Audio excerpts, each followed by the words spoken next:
शगुन की शादी को 5 साल हो गए थे। शगुन के पति वीरेंद्र बहुत अच्छे स्वभाव के आदमी थे। शगुन का बहुत ख्याल रखते थे और शगुन भी घर में सबकी इज्जत करती। सास थोड़ी नकचढ़ी थी, हर बात पर शगुन को सुना देती, लेकिन शगुन कभी उनको कुछ कहती नहीं। वो जानती थी उसकी सास दिल की साफ है। एक दिन सारे काम करके शगुन अपने कमरे में बैठी थी, तभी सास आई। बहू, तुझसे वीरेंद्र ने कुछ कहा? शगुन ने कमरे में दाखिल होते हुए सास से कहा। नहीं तो माँ। बेटा तू खड़ी क्यों है? आ इधर मेरे पास बैठ। सास ने शगुन का हाथ पकड़कर उसे अपने पास बिठा लिया। देख बेटा, अब तुझे तो पता ही है कि इस साल बिजनेस में कितना घाटा हुआ है। सालों का पुश्तैनी कारोबार तक सब कुछ सुहा हो गया है। लाखों की देनादारी सिर पर सवार है। सूखी रोटी चल जाए वही बहुत है, पर कर्जा तो चुकाना ही होगा। तेरे पिताजी भी बीमार रहने लगे हैं। मुझसे उनकी हालत देखी नहीं जाती। वीरेंद्र भी टेंशन में रहने लगा है।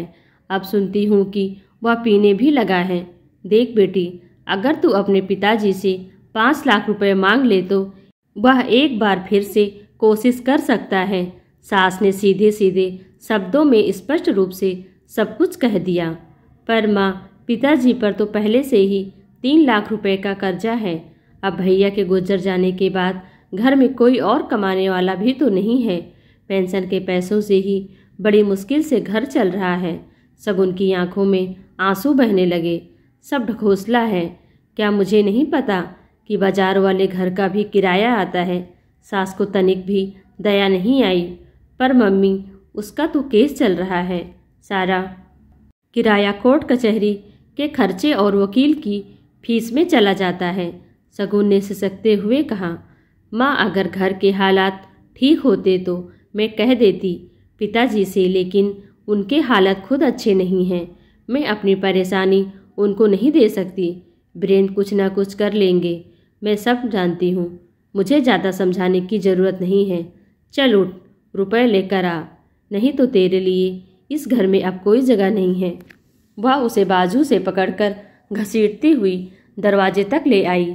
मैं सच कह रही हूँ मम्मी, उनके पास रुपए नहीं है।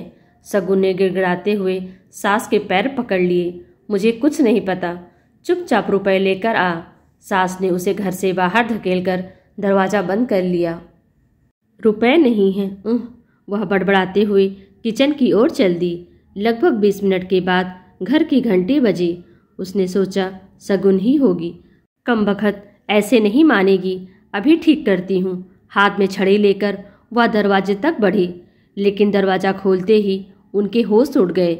सामने रोती बिलखती उसकी अपनी बेटी सोनिया खड़ी थी। उसके माथे से खून बह रहा था, बाजुओं पर भी जख्म के निशान थे। वह बेचैन हो गई। क्या हुआ मेरी बेटी को? घर पर सब ठीक तो है? माँ, रमेश ने मुझे बहुत मारा, घर से भी निकाल दिया। कहते हैं नई गाड़ी खरीदनी है, 15 लाख रुपए चाहिए। पर बेटा, हमने शादी में मारुति दी तो थी। माँ का चेहरा एकदम गुस्से से तमतमा उठा। वे कहते हैं कि यह मिडिल क्लास कार है, उनके स्टैंडर्ड की नहीं है। उनके दोस्त उनका मजाक उड़ाते हैं। उन्हें बड़ी कार चाहिए। उन्होंने मुझे बहुत मारा माँ। वे आप सबको भी गालियाँ देते हैं। वह फपक फपक कर रोने लगी। चुप हो जा मेरे बेटे। माँ ने उसे गले लगा लिया। उसकी आंखों के सामने बहू का रोता बिलखता चेहरा उभर आया।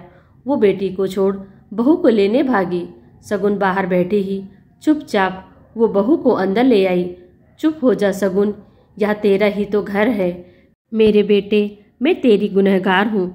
मैं तुझे कभी परेशान नहीं करूँगी, सदा अपने सीने से लगाए रखूँगी। वह रोने लगी। अपनी माँ को माफ नहीं करेगी बेटी। और एक माँ ने अपनी बहू को सीने से चिपका लिया। आज उसे एहसास हो गया था कि बहू भी बेटी है। उसे दहेज के लिए तंग करना एक ऐसा गुनाह है जिसका कोई प्रायश्चित नहीं। हमें अपने किए की सज़ा दुनिया में मिल जाती है, लेकिन बस इंसान उसको समझ नहीं पाता। अगर आप किसी की बेटी के साथ गलत करोगे तो कहीं न कहीं वो घूम कर आपके पास आ जाता है। इसलिए हमें किसी की बेटी के साथ कुछ गलत करने से पहले हमें अपनी बेटी के बारे में ज़रूर सोचना चाहिए। बेटियां सबकी बराबर होती हैं। दोस्तों, ये कहानी आपको कैसी लगी कमेंट कर हमें ज़रूर बताएं। वीडियो को लाइक कर चैनल को सब्सक्राइब करना बिल्कुल भी ना भूलें। Thanks for watching.